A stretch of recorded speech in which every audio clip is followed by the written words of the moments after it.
ton karon nga Deputy Commander ita Coast Guard Substation Aklan sa kay Enza Hamidi P. Recto katon karon nga Philippine Coast Guard. Ma'am, una po sa tanan, welcome and good afternoon. Live kita sa karon sa Bombo Radio Kalibo with Bombo Cyrus Bailon.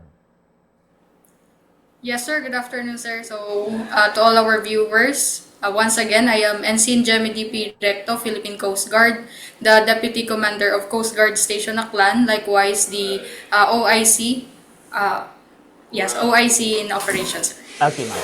So, ma'am, Jemmy D, ma'am, no? Thank you so much good sa time nga ginatao mo sa Bombo Radio Kalibo. Ma'am, sa magkaron mabuo kami it mga information since we entered, no, sa Raya Karanga Whole Week sa iba naton nya kagabanan sa aton karon nga magkikimanghuran right after karon nga mag-conduct pipila karon ka mga religious activities ay Raya Karanga nagapaduong gid, no, sa mga beaches aside karon abo man dong nagauli sa makaron ma'am ag dagsa rong tawo sa mga pantalan naton sa makaron. So kamusta raton karon nga monitoring kag Raya Karanga security implementation sa makaron karang Holy Week, ma'am?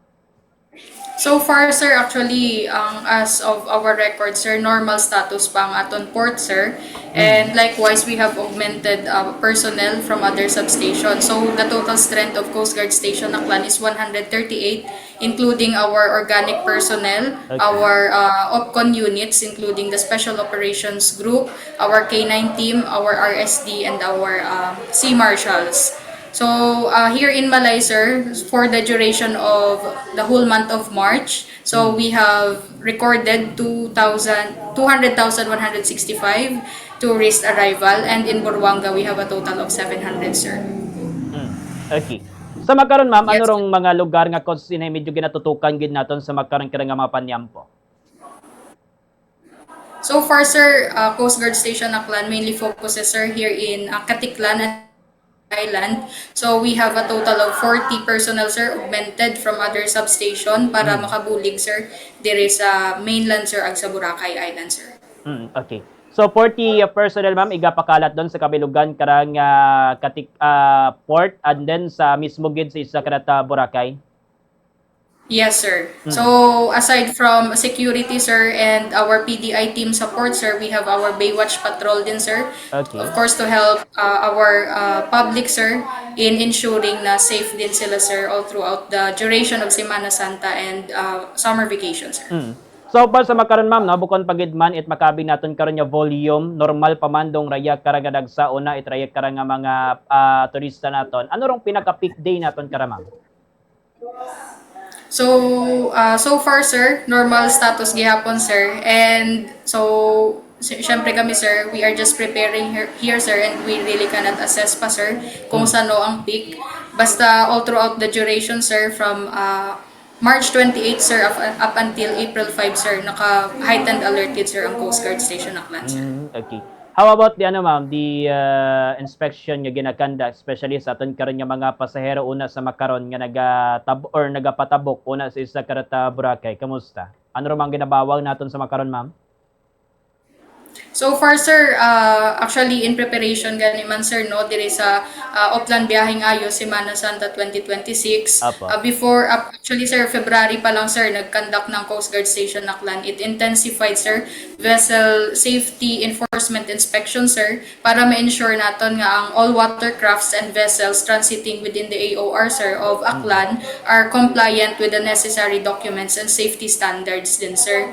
So aside from that, we do have our daily PDI, the pre-departure inspection, sir, wherein our personnel inspects all watercrafts and vessels, sir, transiting again within the AOR of Aklan to ensure that there are no excess passengers, sir, and available life-saving equipments are on board, sir, within the certain vessels, sir.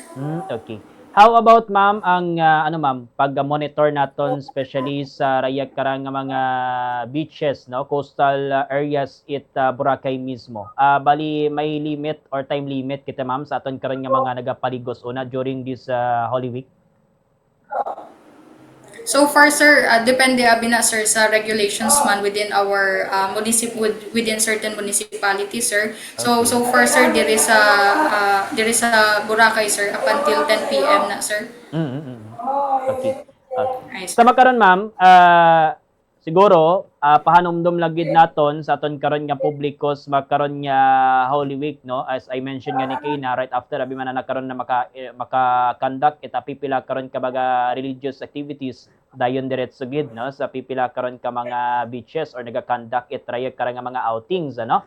So ano lang raton karon nga mga pahanumdum para sa aton karon nga mga publiko. Wa man kita taga-budget siguro mga magait pa niyang post ba karon, ma'am, no? Yes, sir. So, of course, sir, we are encouraging our general public din, sir, no, na we should work hand in hand din, sir, in ensuring na safe kita sa pag-travel naton all throughout the duration of our vacation. So, we have certain reminders, iwasang lumangoy habang nakainom ng alak, of Opo. course, and bantayan rin po natin yung mga anak natin if in case na kasama sila during vacation, and i-assess din yung capacity ng isang person or you yourself bago ka lumangoy. Ensure na marunong rin talaga at huwag basta-bastang pumunta sa malalim na part ng dagat or rivers.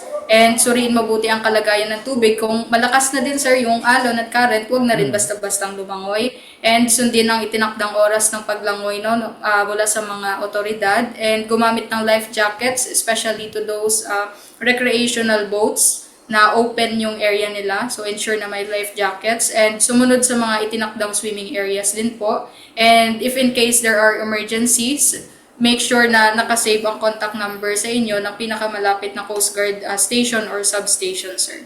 Okay.